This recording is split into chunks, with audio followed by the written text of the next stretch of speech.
there with some quick kills in succession from top straight to the middle lane. This Dazzle pick is going to be just going to be owning. Low armor heroes like we were talking about. Visage and Monkey King, very low armor at the start of the game. Those skill bombs are extremely threatening. And it's nighttime, so during that nighttime, the Night Stalker is able to do a lot. Jarex is already making it work. Level 4 on him, level 4 on the Dazzle too. And S4 has Arcane Boots with level 6 already. So very good start. And now the Smoke, they're trying to make another rotation and punish Super. Super just ported mid. Let's see if they can do it here. They actually are able to find DDC, it seems. Yeah, I'm going to try and move in upon him. He has got backup though. They actually had the damage to bring him down with Remnant 4 from Ana. They're going to get the chains onto 2 and again with the heal bomb. They take down 1. Now Arfu looking for the returns. He charges it onto Jarex, but straight away Jarex just turns with the Void and the damage just ticking out from Ana's Flame Guard. They pick up another OG. Doing it here so far in game 2. 8-4 as they lead in kills. Super's trying to find Ana, forcing him back up to the high ground, but Jarex comes back in. Be a little careful, ticking around with this.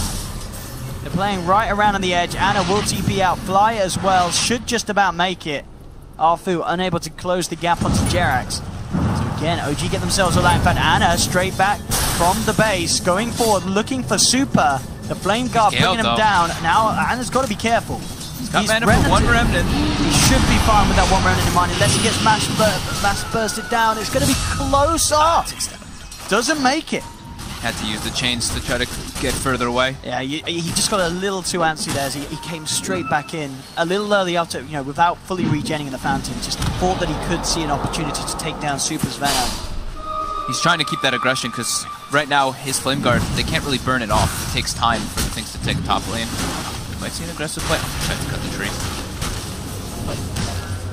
Yeah, there's no real good way to burn the Flame Guard quickly just yet. Once the puck gets involved, then of course there will be with the Soul Suction too. But for the time being, no. Inflame this time around, a little bit quiet. Just the nature of the matchup. He's just farming into the puck. That is something as well. I didn't think of that, but of course you always see which the doppelganger PL is because of the number on his head, don't you?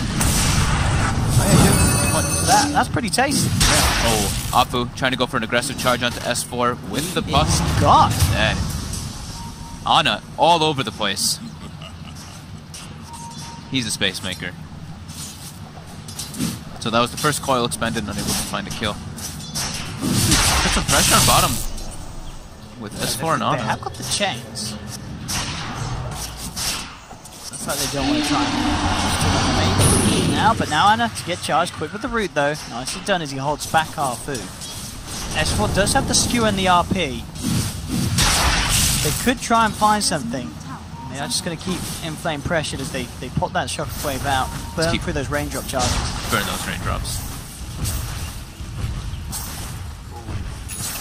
Monet with the 3 points in the Primal Spring. It's the best skilling AoE spell that he has. A bit different than we've seen a couple other players do, but I think I saw him do this as well last time. Some variety in his build.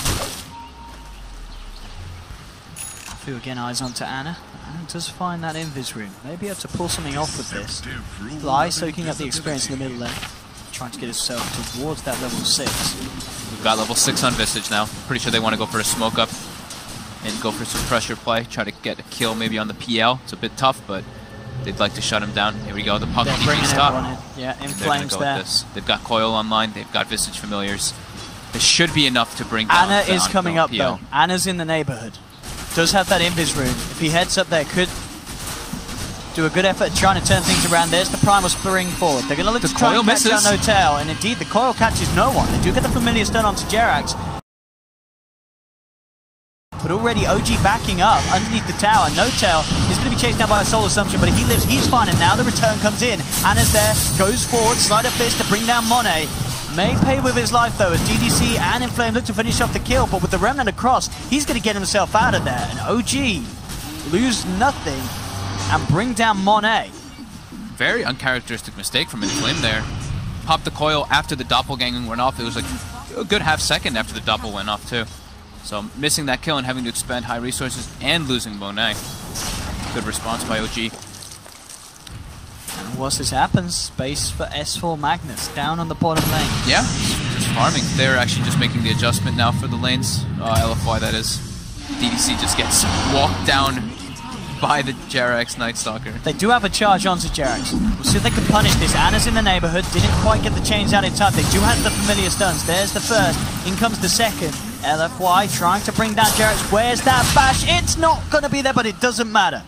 They do have just enough damage as the familiars come back up. Jerax was dominating. They're actually able to get a decent streak coming out for the Visage with those familiars. Look at this down bottom. Money's eyeing this up. S4 starting to do a bit of deforestation. The hunts for the Monkey King. Shockwave to connect as well. S4 really putting under pressure. He's nearly managed to take this tier 1 tower. Monet is going to jump down at the same time though. Anna getting charged upon, Super committing the ultimate. Oh, Monet is very dead. They do have Arfu in as well, but Anna turns. Nice chains onto 2. Anna should be fine here with the remainder of the Flame Guard. Getting himself out of there in a deep bottom lane. S4, no tail, moving in. Takes the kill. Anna will be fine as he just TP'd back in time. Fortification comes out, but OG will stand their ground down bottom. Do still claim this tier 1 tower. Big concerns coming out for LFY. The Monkey King's getting shut down so heavily. Only not even 3,000 net worth. OG's doing a great job of just following him around the map whenever he shows and keeping the punish. Not slowing down at all. He'll be okay. In fact, he's going to give a bit of a beating to one of the familiars. GDC will drop it down.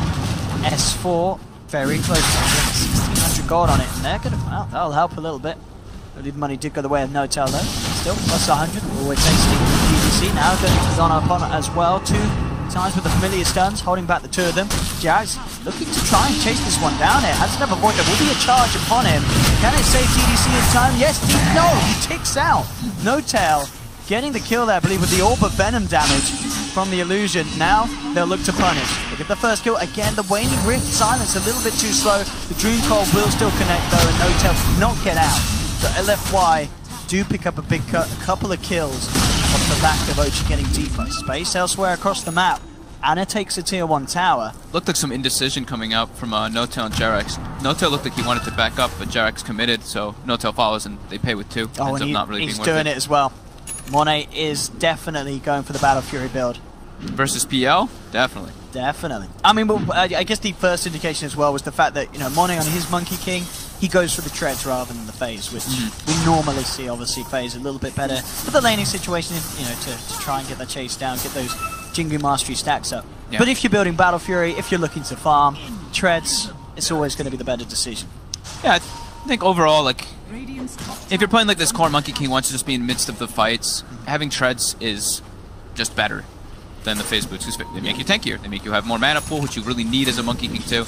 Top lane, they know Monet's going to be farming here. They're looking to get aggressive. Mag has Blink already. Oh, can they catch him out here? Yes, they can. They have the vision. He can't see up to them. They've got to bring him down. They do. They'll just RP. No messing around from S4. Catches out the Monkey King in flame, trying to play around with Fly. He does not have enough damage to bring this one. He's trying with the Dream Coil, but OG's there to turn this one around. They do bring down Fly, but they are going to be able to punish these heroes. They get the control onto the Spirit Breaker. Arfu down. So despite even when LFY had the opportunity to get the kills, OG's always there with the trades. 15 minutes in, 15 to 9. They are looking a lot better in game 2 for OG. Yeah, they're playing really smart. They're making sure it's like every time Monet shows on the map, they just start bringing 3 heroes toward him. They're like, don't let him try to recover. Do not let this Monkey King have a game. Because they can... Mid lane. It's getting out to mid lane. Just accepts his fate there. Dragged back, brought down, OG with another. They're hemorrhaging kills all over the place versus this boots of travel on the Emperor Spirit. OG just playing way too fast paced compared to LFY at this moment in time. Yeah, No Tail nearly has the Diffusal Blade complete. So LFY now probably wanting to sit behind the Monkey King a bit. They might be expecting those kind of rotations coming out just because of how often they've been happening. So maybe with the puck sitting behind Monkey King waiting for that aggression to happen, and then they can turn it around. I mean, it's going to be such a late Battle Fury on Monet. Yeah. That is the thing. Not even with the money to pick up the first component yet. They are certainly going to need time. And even at that, you look at OG's lineup, Ember, PL, Magnus. It's... You know, I love the Battle Fury, but I don't know if it's enough to deal with that. No matter how late you go. Yeah, because they're going to just start accelerating their farm so fast with this Empower. Like we're already going to be seeing Diffusal coming out for No Tail. Ember Spirit as well. Can have Maelstrom at a relatively fast pace. And yeah, S4 is just going to keep empowering them. And when the game slows down like this, it benefits OG more because of that.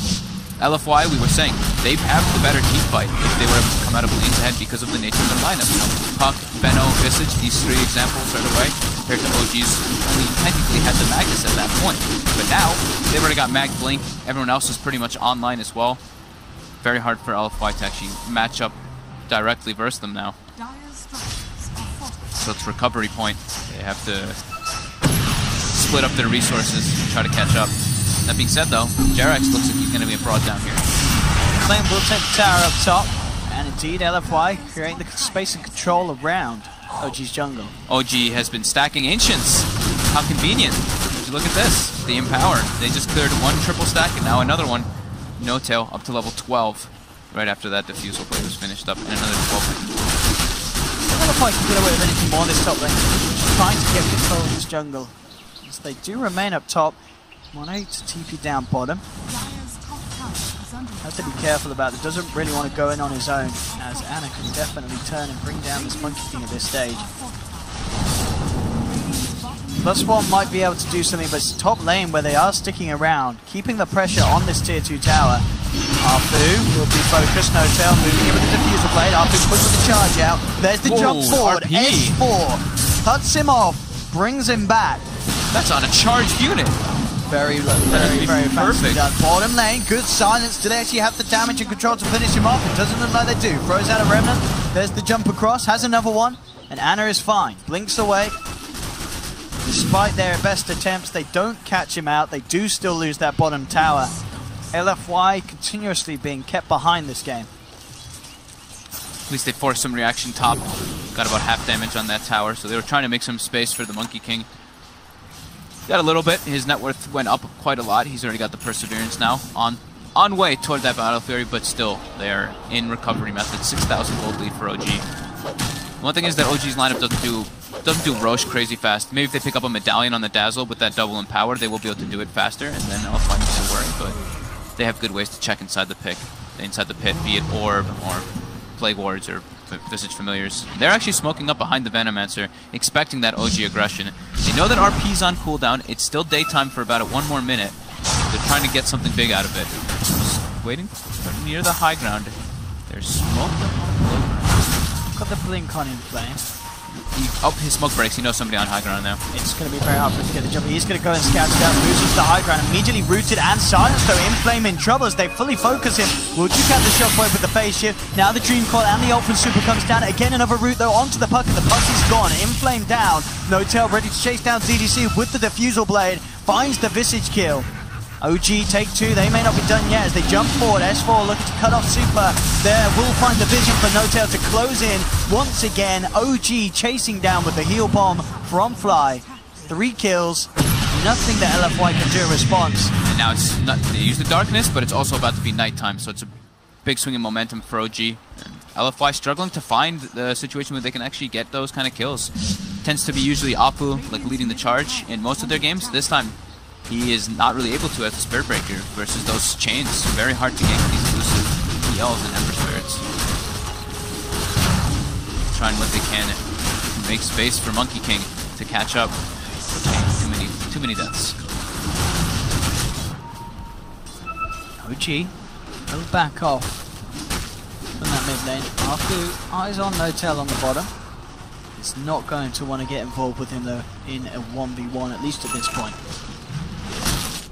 But now picked up on Jerax as well, so huge amounts of LFY damage output to be negated. I mean, physical wise, what is there? It really is just the Monkey King. Yeah, and the familiars and the Monkey King, yeah. Everything from the Venom and the Puck going to be made close to redundant once he has that hood active up. Jerax, of course, can turn this very nice. We saw at the start how much he's been involved with 6-3 now. About how Arthur was looking at it, but when this game's gone, Jerax has been able to do so much more this game with Night Stalker than Arthur has on the breaker. Definitely. Apu got the first blood, but Jerax then afterwards, you know, he getting the crippling fear, early level, just been moving really well around the map too, reading just where LFY is going to be going. And yeah, OG, during all this downtime, like we said, they're going to continue stacking Ancients and farming those Ancients with their double empowered melee cores. LFY, position toward top, he throws a scan. That's the jump from Ana though, straight away onto DDC with Jerax there as well. The familiar stuns, are they going to be enough to hold them back? Doesn't look like it as they chase down DDC with the Flame Guard and the Sleight of Fist from Ana. Another easy kill for OG. Get one of the familiars as well. Extra plus 100 there from the side, mid lane, Monet. Could be in a bit of trouble, Notel trying to close the gap, Monet. Jumping across, they try and break the trees with the doppelganger. He should be fine though now. Notel trying to help back. Super's there. In fact, Notel's thinking about maybe going for this one. He wants to doppelganger up to the high ground and chase this down. He's looking for the Venomancer. Super does get the ult off in time. Can they punish Notel, who's gone incredibly deep? Ana's there to back him up. They're trying to get the ult up, but the silence just come out of Monet and Super are gone. Double kill for OG as Ana just cleans them up. He's going to get DDC as well. Triple kill for the Ember Spirit. I want to see Ana's damage output there. He just literally instant killed them as soon as they went in. Notel does drop, but Monet trying to use his Wukong's command, and Ana just kills him before he's even able to get. Did not get a chance to get that ult off. Look at that, 3,086 damage in that short span of time. Yeah, Ana going ham. Being able to jump in with the Sleight of Fist, and with that power still on him, that cleave damage.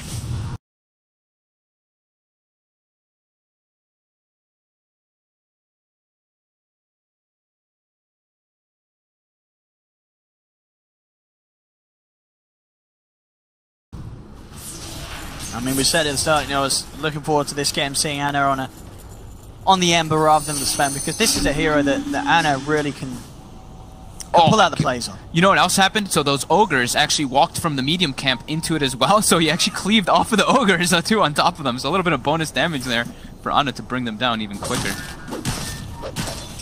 But yeah, they're keeping all the aggression up. They're bringing the fights to the Monkey King constantly. Every time they see him on the map, they're just trying to go. But there we go. Battle Fury's online. Battle Fury's online. 23 minutes, and a little slower than maybe Monet would have hoped. Quite a lot, yeah. But this is when things change. The Monkey King has his axe. I'm pretty excited for it. I haven't gotten a chance to see it at all on Monkey Kings. I got a chance to watch the highlights and a little bit of that game when he did play it last time, but I want to see it myself. See what he can do with it. Yeah, he's still, you know, of course he needs the recovery method still. They're quite a ways behind, 10,000 gold. He needs to not die at the start of the fights, which is that's quite a hard ordeal. Because he's squishy. It's a low armor hero, and you're playing versus double in power. These physical heavy bursters versus Monkey King is always one of his big concerns. He hates playing versus the likes of like PA, Ursa, these heavy physical damage dealers because of that. You can throw Ember and PL in there as well. But now at least he's going to be able to clear waves out faster, so that's something that LFY was kind of lacking. It was really only the Puck who can just naturally 1-2 burst the lanes out. Now he can not only have to use Primal Spring to push lanes out, he can naturally just auto-attack push them quicker. Top lane? Eyeing up Ana, but he's got Lincoln's. Not really one that you can go for. 1800, level 17. Ana, he's looking for DDC. Does he just straight up get this in the solo potential? He may have overstepped the mark. They are going to look to try and turn. Does Duke out the soul assumption, still has a remnant back to safety, of course, and Ana is out of there. But Monet will save DDC with his presence, making sure that Ana doesn't stick around for the kill. LFY is not really trying to take big engagements. You can see the difference of the pace. They're like, okay, we're still in recovery method. Let OG come to us. We're not going to go to them just yet. And now it's level 18 on Ember. 15. Everybody on OG is actually pretty high level. 13, 14, 15, 18, and 18. And you take a look at that experience graph. It's almost a 15,000 experience lead and approaching that 12,000 gold lead for OG. Makes it a lot harder for LFY to actually take fights. Manta style, fully complete on No Tail. S4 goes for the skewer. Actually going for, you notice the Aether Lens on the mag this time around. So that extra mana regen, so he always has the mana to use all of his spells, and some increased range on the skewer and blinks. Pretty useful. All of his spells do benefit from that. So Monet really needs the BKB for them to actually try to take fights, but still, 11k deficit. He can get brought down very quickly because even with BKB, very susceptible to that physical. A lot of ways they can go for it, yeah. See the plan at the moment is maybe trying to cut off these creep waves on the top lane. Super. S4 jumps in, skewers Super back, and Super is gone. S4 quick with the catch. This time around, the Veno is not working for them that they would have the way they would have liked it to. 4 and 6. He's been the punching bag a bit this game so far. You know, the concept that they wanted to have with it, of course, the playboard to defend. And it just jumps Another in skewer. again. S4 finds the opening to rip DDC out of the base. They do get the 3-man Dream Core. Monet moving in, thinking about getting the Wukong's command up, but he has to be careful. There's still an RP from S4, and S4 just brings him down, takes out the Monkey King. He's down for 50 as well. This may just actually be a Rax for them to be able to siege. They have the heals from the Dazzle. Play's trying to slow them down here, but he himself now in trouble. They surround him. He has got the phase shift. Blink still on cooldown though. There's the root, there's the silence. Inflame down as well. OG turning up the heat. 27 minutes in. A GG is called. They will secure game 2. Despite the insane beatdown from game 1, OG are able to turn the series on its head. Pretty much pull out the same one here. They made it work. The way that they... I think the laning phase was the biggest thing for me. Their adjustments that they were making, trying to make sure that Magnus was matched up versus that puck, putting the PL versus the Monkey King. They never let Monet really get online, and every time he showed on the map, they would go find him and hunt him down. Jarex had some great movements, but I'd probably give the MVP to Ana this game because he was everywhere. Those first 10 minutes he showed in top lane, mid lane, bottom lane, back to top. He was just making the plays all over the place to shut down that Monkey King. So LFY couldn't get all together because once they do hit all their 6s on LFY, they could have had good team fight, but OG just didn't let them do that, and they got way further ahead with that in power. Well, there we have it. I mean, as I said, we're not too sure on the standings elsewhere, but this does put OG in with the chance, potentially. I'm not quite sure how the other games are going. It does, of course, depend on how those other matches have resulted whilst going on during the series. So there we have it. LFY taking down the battle for your Monkey King, not working out. Sorry, Owen. It's all part of our, just to make sure that it doesn't get nerfed, you know what I mean? It's good job. Good job, Monet. Keep it up, my boy. OG played this one really smart, the way that they just focused on poor Monet, did not let him get online. Well, there we have it, ladies and gentlemen. Another team that was able to take a game off LFY at the end of it all in the groups. I'm sure there'll be a panel or something on later to explain the situation. I mean, Fly doesn't seem too happy. He looks flustered. He looks very, very flustered. Maybe the news isn't great. We'll find out. I'm sure you guys in Twitch chat already know, so do be sure to ask the person that's above you. Oh, Mad's smiling. Maybe that's good news. Or yeah, Mad's a happy lad anyway. Maybe he's just smiling all the time. Fogged is actually checking Twitch chat. I was checking to see if they were happy. Does anyone know in Twitch chat? Nothing yet. No, I'm just seeing a feels bad man, a monkey just some rigged and some random stuff. Some lulz, de-Illuminati. Keep it up, boys and girls. Good. But that's it from me and Fog. Don't go anywhere. I'm sure something amazing is going to happen on this stream where the panel appear and Machine and the beautiful boys will tell you something. We'll see you guys about. Enjoy the show.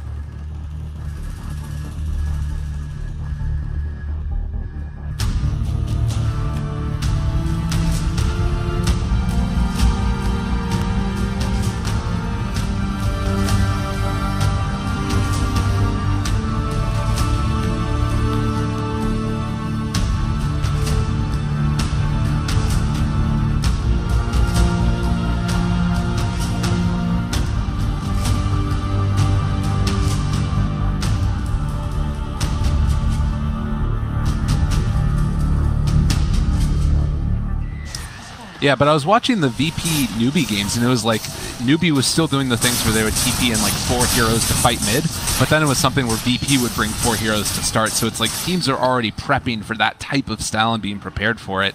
And yeah, it does sort of raise a lot of questions for sure. This team is going to look like going forward. 3-3 knows he has to split push, knows that he has to put the team on his back at this point, but it feels like it might be a fool's errand. They have got the lift up, able to take and catch that Nyx assassin. Highlight eye there as well, and the hook shot off the mark. A little bit of a juke, a little bit of a jive. Highlight eye, cool as a cucumber. Don't go down without a fight, Hellraisers. Uh-oh. That looks like that could be a really bad Winter's Curse, but good decision to back out before it happens. And seeing that there's creeps inside their base, Pieliedie could have an opening here. Honestly, if they just want to walk forward with the Exorcism, could be the death of him as well. Swift ending, walking forward. Milan there as well. They got the catch on the Pylai die, the Yule Scepter lift up, keeping him alive for the moment, but still in trouble. Doesn't manage to get off at Winter's Curse, but they are going to be able to control and deal a lot of damage to Swift ending here. Off to the side, Aoi trying to open up onto Milan. He's going to be able to have a nice setup over here on the north side of the fight. Fata controlling Kaiser. He's silenced. Did get off the ulti, but there's just too much regen coming in from that Octarine core. Swift ending also soon to die. The triple kill for Fata. J4 trying to hook away to make sure that he doesn't end up dropping. But it's only a delay of the inevitable. As the Winter's Curse comes out, GG ends up getting called. Cloud9 will get 6 wins and put themselves further up in the groups. A bit of sad farewell to Team Hellraisers, who did unfortunately finish at the very bottom of Group B and will not be proceeding forth in this year's International. I feel for them. It hurts. Really hurts to not play on the main stage. Yeah.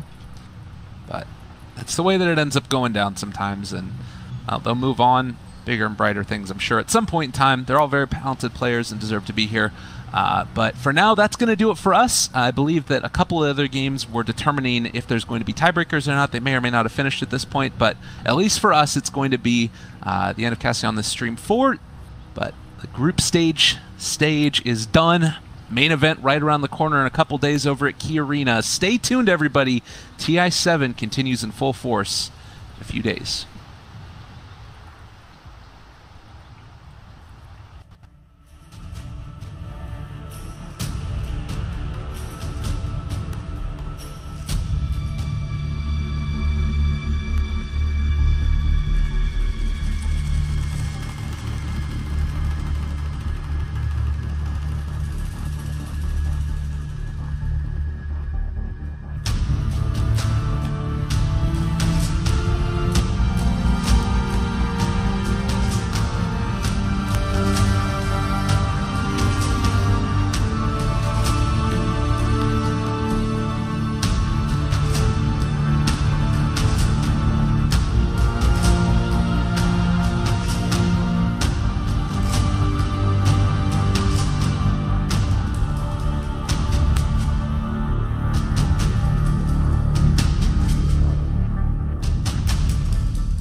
Quinn, and of course Will to talk through this one. Now, Pyket, you have been theory crafting. You've done it all, and we've got an answer. It's very simple.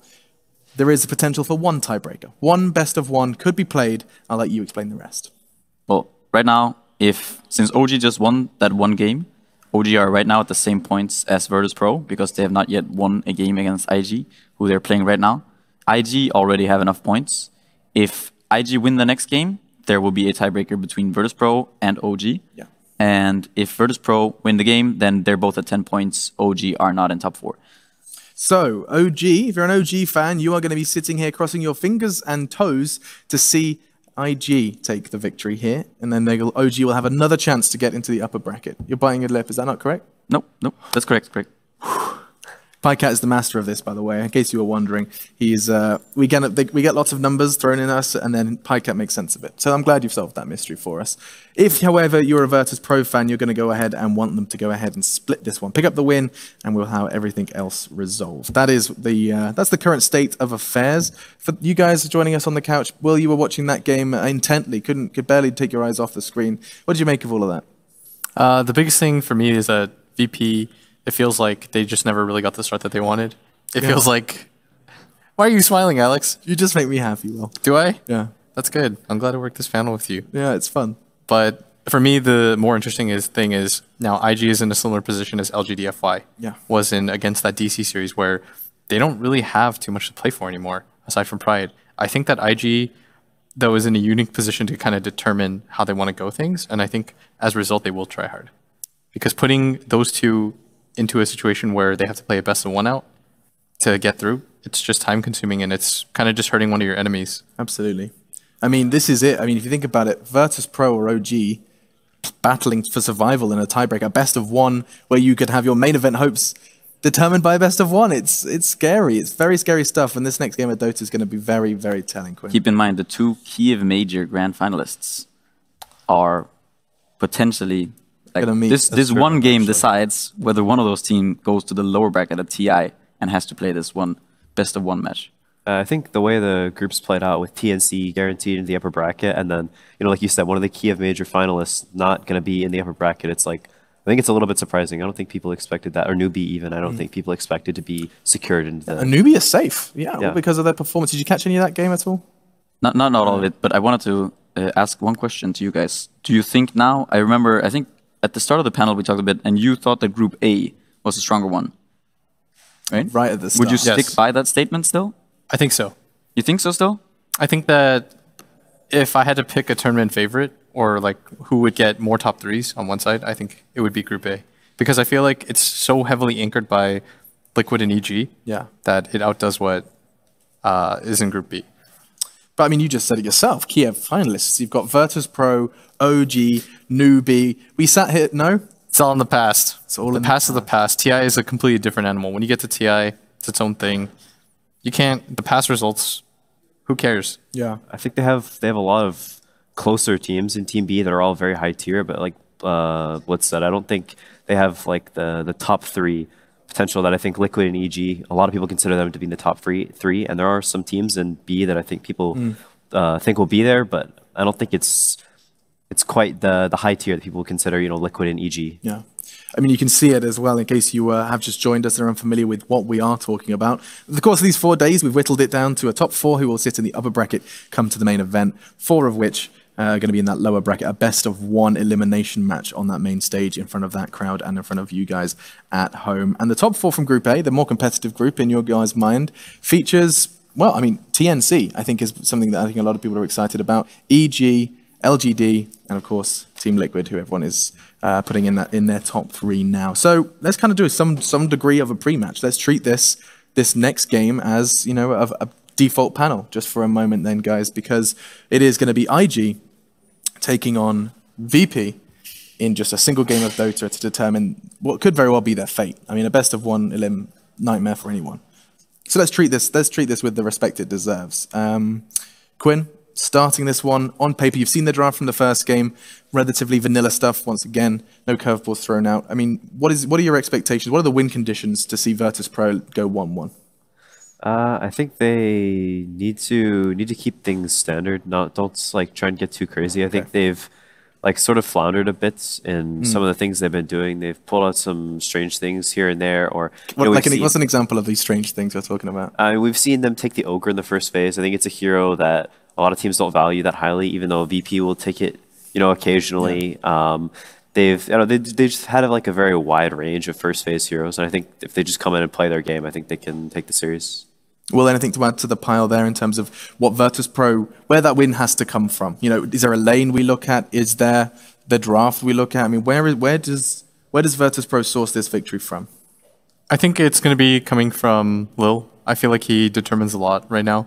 in the past, it felt like no one in Ramses. It was their patch, and I felt like if Ramses has a good game, then they're just going to snowball and win. And oftentimes he has had a good game, and it hasn't led to much. For me personally, it's Lil. I think when he performs, this team is just on a roll. Yeah, I saw his Earth Spirit earlier, like 2 series ago. I can't remember who they were playing, but it did not do the job, and I could tell that this guy impacts this team so heavily. Like his confidence, I mean, you've seen his tweets where he just calls themselves the best. They call out other teams. They're cocky. This is the source of all of that. I think he has to perform where it matters. He has to be able to match up with the other fours. Virtus Pro then. They have one opportunity, one shot to go ahead and make it count. It's up against IG, and it sounds like they're already ready. I would have loved to continue this conversation, but what better than seeing the Dota in action? And so, without further ado, let's see how this is going to go. Will it be upper bracket? Will it be that dream? Will it be realized? Or will we go into a tiebreaker where Virtus Pro and OG, what was a best-of-5 major final, will be duking it out for an upper bracket spot? Let's find out, though, as we jump in with your casters as the battle in Seattle rages on. 10 seconds remaining. Welcome back, everybody. Virtus Pro versus Invictus Gaming, Game 2. If you haven't caught up, I'm sure the panel informed you, this is a very tough match for Virtus Pro, because if they lose this game against IG, then they will be in a tiebreaker against OG to see which one of the two of them is going to be ending up in that top 4 slot for their group, and as a result, whether or not they're in the upper bracket or lower bracket. So Virtus Pro really need to come out strong here in this game number 2, and they're facing something they've already seen from game number 1. Invictus Gaming, they picked up a Bobica Monkey King in game number 1, and it was certainly a bit of a surprise, and it turned out to be very strong. VP are going to try and counterpick it this time with the Darkseer Sven. I really like the kind of aggressive potential that the Darkseer Sven gives you. I also think that Darkseer naturally is really cool to have against Batrider because he's a team fight kind of hero that builds mech naturally, transitions into Guardian Greaves later on, buys pipe, all items that are phenomenal against Bat when you want to try to be able to get in, save. You have this Ion Shell plus Surge that you can put on the Sven that enables him to be able to deal damage inside of the fights and kind of just wreak havoc. So kind of happy to see Virtus Pro open with a more kind of aggressive duo. This time they take out the Night Stalker as well, which you and I spoke about this on the other stream, is the Night Stalker Batrider together is a terrifying duo because not only do you have such great vision control, but you also kind of give yourself that initiation. So VP not allowing Invictus Gaming to kind of get that combo going for themselves. But I really feel like last game, it was like really close, and then one Roshan fight later, it seemed like Virtus Pro just could not win the game anymore. Yeah, it was definitely IG's lineup. They sort of hit a certain kind of peak off of that Roshan fight. They got the Aegis for themselves, and they just started running over Virtus Pro before the Troll could get to his like big late game status. We also had like this really good counter pick from IG. Q actually drafted himself a last pick Winter Wyvern that completely destroyed the Legion Commander as well as the Troll lineup that Virtus Pro had. This time around, Virtus Pro, maybe they're opting, maybe they're thinking a little bit the same way that, hey, like supports last pick are not actually that terrible, right? They can actually be sick last picks that counter the whole entire strategy of the enemy team. So they already have 2 cores out there in the field, while IG have what is presuming to be our off lane and our 4 position. But again, I think Monkey King and Batrider do have that versatility where they can switch things around. I think that's why, PPD back at TI5 gave Q so much credit as a drafter, just saying this guy knows what he's doing, and I think that last pick Winter Wyvern kind of speaks volumes about that. But in regards to last picking a support, I think a lot of it has to do with if you see a huge flaw in what the enemy team has, like the single target oriented damage that VP had in the last game that was all physical damage, and they have this huge physical DPS scaling between the Troll and the Legion Commander, then yeah, the last pick support is going to crush because you can kind of solve a ton of problems with one hero. I don't know how often you really see that. I mean, sure, your last pick's always going to be good because it's last pick and you see every single hero on the board. But I think that was kind of a standout game and what he was able to accomplish with the hero. Yeah, it was such an impactful last pick that we don't normally see, particularly from a support. Just destroy a lineup like that. Virtus Pro, they're going to go for the silencer here. You could kind of see the combination that IG are kind of leading towards. The Batrider goes out, grabs somebody, pulls them back. The Monkey King will come forward, throw down his ultimate. So then you've got this hero that's pulled into the middle of the Monkey King ultimate and kind of zones any sort of recovery team. you know, the rest of the enemy team can't really funnel in and save that hero that got lassoed back. So if they do go for that lasso, now we have the silencer to be able to throw out that global silence and stop any follow-up to that initiation. I'm kind of wondering, though, in the laning phase, silencer seems really great for the reasons that you just described, like being that awesome kind of off button for after the lasso coming out.